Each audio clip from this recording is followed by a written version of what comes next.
Bu ucuz mağazinvari yayım eləyən tiktokerlərin ki cəzalandırılması başladı bir 6-7 ay bundan əvvəl. Və adını da nə qoymuşlar? Milli mənəvi dəyərlərimizi pozurlar, filan eləyirlər və ona görə onlara nə bilim bəzilərinə pul cəzası kəsirdilər, sutqalıq verirdilər. Mən gördüm ki, bu cəmiyyət bunu çox belə şövqlə, alqışla, sevinclə qarşılaşdı. Mən dedim ki, qardaşlar, bacılar, dayanın. Azərbaycan hökumətinin qətiyyən ictimai, siyasi, mənəvi sahman yaratmaq dərdi yoxdur. O sadəcə cəmiyyətin gözünə, sizin rəyinizi eşitdim. Bax, siz bunu qaldırdınız. Onun üçün ziyansız mövzuda hansısa bir tiktoker çıxır ağzına gələn danışır. Mən onların baxmıram, təqdir eləmirəm, bəyənmirəm. Amma hər şey mənim öz zövqümlə ölçülmür ki, meyardır. Öz kanalıdır, özü danışır, mənim baxmamaq imkanım var.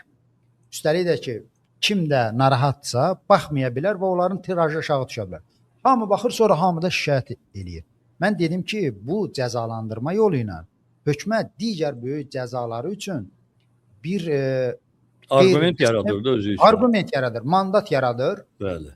Azərbaycan hökumətinin həqiqətən cəza ilə nəysə düzəltmək niyyəti olsa, Azərbaycan cinayət məcəlləsi var ortada, hüquq var.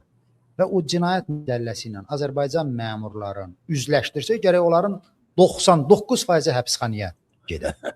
Bəli, TikTokda kiminsə ağzı başına danışması, tərbiyəsiz hərəkətlər eləməsi, populyar ifadə ilə desək, bizi narahat eləyir? Eləyir.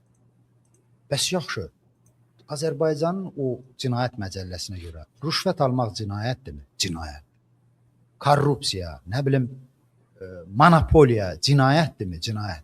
Seçki saxtakarlığı cinayətdirmi? Cinayətdir. İşgəncə vermək cinayətdirmi? Ağır cinayətlərdir. Mənim saydığım kiminsə söyməsi, özün ədəbsizcəsinə aparması ilə müqayisədə mənim sadaladıqlarım həddən artıq ağır cinayətlərdir. İndi siz mənə deyin, hörmət tamaşaçılar, neçə nəfər məmur tapa bilərsiniz ki, monopoliyadan uzaqdır, korrupsiyadan uzaqdır. Neçə polis tanıyırsınız ki, qanunlara hörmət eləyir. Hakim tanıyırsınız ki, günahsız insanları cəzalandırmır, işgəncə vermir. Bəs cəza yaxşıdırsa, cəzalandırmaq yaxşıdırsa, bəs bu cinayət məcəlləsi niyə işləmir? Niyə görə bizim azad fikrin ifadə elədiyimiz insanları tutub həbsə atırlar, şərləyirlər, işgəncə verirlər? Əli Kərimli, Tofiq Yaqublu, Rüfət Səfərov, Azər Qasımlı, Taliyə Bağırzadə, bunların ömrü həbsxanada keçir. Onlara cəza kəsən, onların istintaqını aparan hakimlər, polislər, müstəntiqlər, prokurorlar hamısı ağır cinayətlərə imza atmış adamlardır. Bəs bunlar nə vaxt cəzalandırılır? Ona görə bu cəza siyasəti Azərbaycanın Cəzabaycan, Cərməbaycana döndərilməsi bizi ciddi şəkildə düşündürməlidir. Hökumət onu bərri-bəzəyli bizə təqdim eləyə bilər.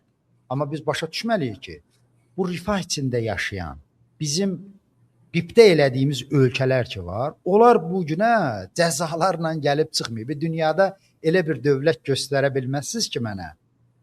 Onlar ancaq cəza, cərmə yolu ilə gəlib yaxşı dövlətə dönüblər. Yaxşı hüquq sistemi yaradıblar, təhsil sistemi yaradıblar, səhiyyə sistemi, sosial müdafiə sistemi yaradıblar. O əksinə olur.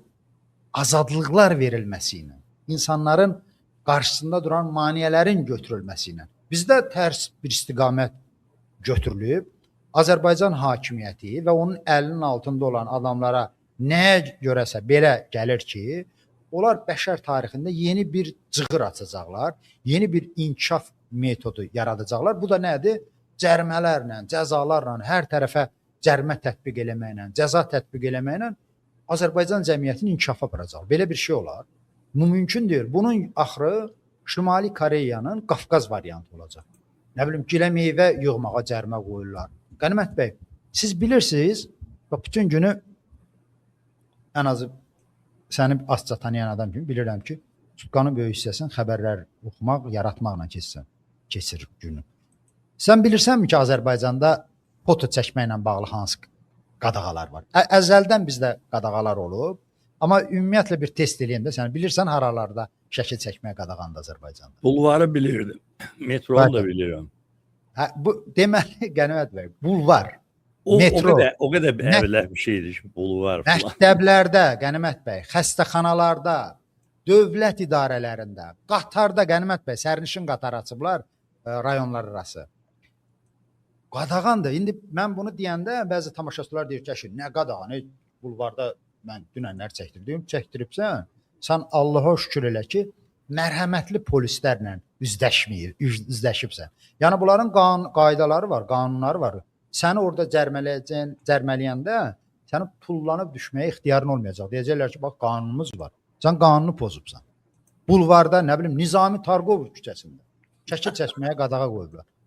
İndi dilənçiliyə qadağa qoydular, Qənimət bəy. Gör necə mütərəqqim qadağa, dilənçiliyə cərimə kəsirlər. Cərimə indi gör də dünyanın başqa ölkələrinin heç birinin ağlına gəlməmişdi ki, dilənçiliyi aradan qaldırmaqdan ötürü ona cərimə tətbiq eləməlisən. Qənimət bəy, sənlə keçən dəfəki söhbətimdə mən qara yolu olmuş kimi zarafata dedim ki, bax İlham Əliyev ki çıxıb dediyi, işləmək istəyənə iş var. Dedim, bax bu çıxışdan sonra ehtiyatlı olun. Kim işsizlikdən şikayətlənəcəksə, onlara deyəcəklər ki, sabotaj yaradırsan. Dövlətçiliyi gözdən salırsan, ona görə sənə iş düşür. Ondan azca keçdi dilənçiliklə bağlı bunlar qadağanı ortaya çıxartdılar, cərməni çıxartdılar. İndi hara gedirik biz? İndi birazdan bunlar qətiyyən təəccüblənməyək ki, deyəcəklər ki, məsələn, xəstələnmək filan qədər cərimədir. Nə bilim, həftənin 4 gün xəstəliyindən şikayət edirsən, sosial işıq pulun verə bilmirsən, bundan şikayətlənirsən, bu da cərimədir. Nə bilim də ən ağla gəlməyən şeylərə bunlar cərimə, nə bilim, cəza tətbiq edirlər. Yekunlaşdıraraq ora gəlmək istəyirəm ki, ola bilər ki, bəzi şeylər adamları təngə gətirir və onu bərri bəzəkli Azərbaycan hakimiyyəti cərmələndirir, cəza tətbiq edir, bizim xoşumuza gəlir. Amma biz bu portretə böyük tam baxmalıyıq ki, bu cəza, cərimə siyasəti bizi hara aparır?